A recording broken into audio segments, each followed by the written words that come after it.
Abah dan Abah.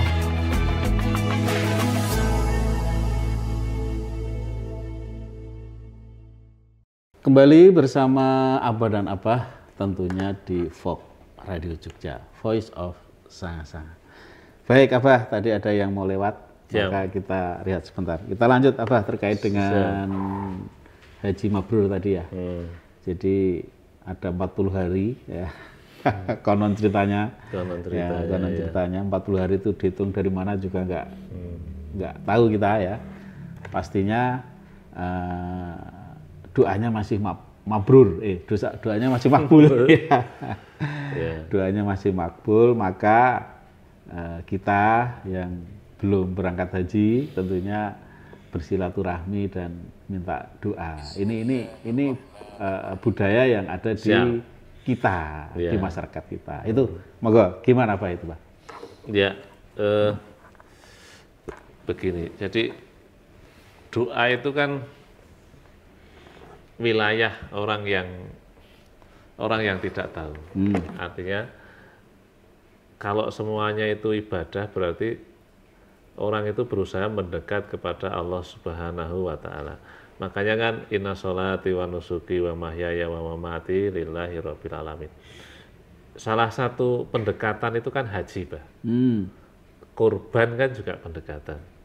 Tapi haji juga pendekatan. Kata Rasulullah, wafdullah, mereka itu tamu-tamu Allah Subhanahu wa ta'ala. Maka kita kemudian meminta doa kepada mereka. Nah, mudah-mudahan tuh keberkahan itu masih ada, Pak. Coba kalau kita lihat fadilah. Fadilah mereka apa? Dulu kan kita pernah mengatakan, Rasulullah mengatakan, sholatu fi masjidi afdalu min alfi sholatin fi masiwah. Sholat di masjidku lebih utama dari 1000 sholat di masjid yang lain, Masjidil Haram. Dan sholat di Masjidil Haram lebih utama dari 100.000 sholat di masjid yang lainnya. Kita kan pernah menghitung sholat mereka sampai berapa Pak itu Pak? 80.000 tahun. Iya, 80.000 tahun. Atau kalau kita luar itu biasa. kita melaksanakan penuh ya selama sekian hari. Katakanlah di Masjid Nabawi itu biasanya kan ada istilahnya apa itu yang 40 waktu. Sholat jamaah Tawabin. Itu di Masjid Nabawi itu. Nah, oleh karena itu tentu saja kan mereka orang-orang yang betul-betul punya niat untuk mendekat kepada Allah Subhanahu wa ta'ala. Maka pasti doa mereka ijabah. Cuma begini Pak, ketika Rasulullah ditanya, ya Rasulullah doa itu bagaimana sih? Nah Rasulullah mengatakan, doamu itu dikabulkan semua ya, tapi jangan mendikte Allah Subhanahu wa ta'ala. Yang pertama, ayu ajilalahu ta'watahu, akan dikabulkan secepatnya. Yang kedua, ayyudakhirahu, karena tidak bisa dikabulkan secepatnya maka ada yang ditunda, ya kan? Ditunda itu bisa ditunda di dunia maupun ditunda di akhirat. Atau gampang sajalah, doamu itu tidak diberikan di dunia tapi diberikan di akhirat. Nah, kalau dicepatkan itu ya jangan kemudian sekarang berdoa besok dikabulkan oleh Allah kemudian ada perubahan, juga salah. Kamu dalam kebaikan ketika kamu tidak mengatakan kenapa doaku belum dikabulkan, kan kata Nabi begitu. Nah kemudian yang terakhir kan doamu dikabulkan tapi tidak dalam bentuk di dunia, tidak dalam bentuk di akhirat, tapi dihilangkan musibah-musibah yang akan mengenai engkau, kan gitu Pak, itu dulu. Nah ini harus dipahami dulu supaya kita nggak suudzon sama Allah Subhanahu dan tidak yakin kalau itu tidak dikabulkan ya. Kemudian ketika kita lihat Nabi Musa itu ketika berdoa, ya Allah lenyapkan Fir'aun, lenyapkan Fir'aun. Di dalam Quran kan disebutkan, pasti saya lenyapkan Fir'aun. Tapi doa itu kabul setelah 40 tahun, Pak. Padahal Allah sudah mengatakan, iya pasti aku lenyapkan Fir'aun. Tapi itu kesampaian Fir'aun masuk laut itu setelah 40 tahun. Berarti kan setiap doa punya waktu sendiri, punya kebaikan sendiri dan lain sebagainya. Nah, yang sulit itu memang husnudzon kepada Allah Subhanahu wa Ta'ala. Karena kita itu maunya kan doa sekarang besok terkabul kan gitu. Doa sekarang besok terkabul. Dan memang beribadahnya lain, Pak. Begini, kalau orang yang dikabulkan doanya, itu ibadahnya kan harus sedekah. Jadi masuknya surga itu kan lewat sedekah, Pak. Karena doanya dikabulkan.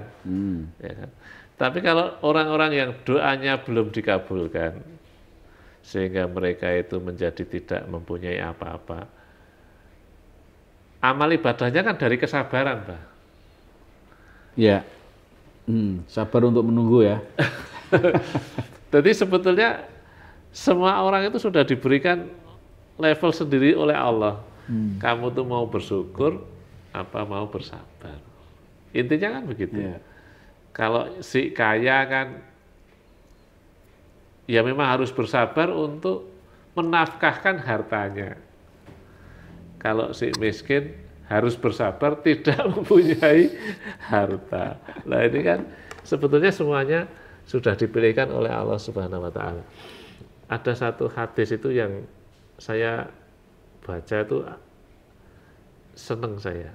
Jadi di situ disebutkan bahwa sesungguhnya Allah itu sudah melihat hambanya. Apakah dia diberikan rezeki yang banyak itu kuat apa enggak, diberikan rezeki yang segini dan lain sebagainya itu kuat apa enggak, sudah diukur oleh Allah Subhanahu wa Ta'ala. Jadi yang penting bagaimana, ya sudah husnudzon sama Allah Subhanahu wa Ta'ala. Karena semuanya memang semuanya diberikan ujian masing-masing. Ya toh, Pak? Diberikan ujian masing-masing. Inna min ibadi laman la yuslihuhu illal ghina. Sesungguhnya di antara hambaku terdapat orang yang tidak baik baginya kecuali aku jadikan kaya. Ya, walau afqartuhu, dan seandainya ku jadikan dia fakir, niscaya kefakirannya itu merusak agamanya, maka aku jaga dia menjadi orang kaya. Nah, artinya kekayaannya bisa 100%, bisa 80%, bisa 70%, itu yang ukur Allah.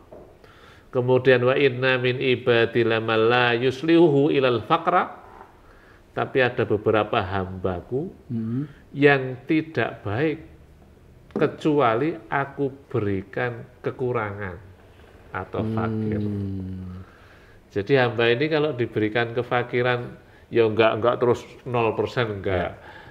Maksudnya hartanya enggak seperti 80%, tapi dia cuma 40%. Katanya di situ wa inna min ibadi laman la yuslihu ilal faqra. Dan kalau ada hambaku, ada yang hambaku itu kalau saya berikan kekayaan yang lebih dari batas ini, buruk dia. Buruk dia. Maunya cuma ke mall saja, lupa sholat, lupa ini dan lain sebagainya. Tapi kalau kebutuhannya memang nggak bisa dipenuhi kan dia. Ya. Maka kata Nabi kata Allah apa? Maka juga akan aku jaga kefakirannya.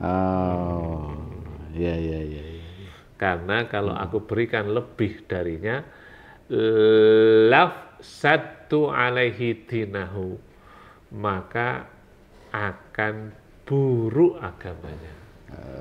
Nah, Tapi waktunya udah Ya, habis. baik Mas Jasmiko. Kita kembali berhenti sebentar. Kita persilahkan pariwara berikut Berikut ini. ini. Tetaplah bersama Abah dan Abah di Fok Radio Jogja.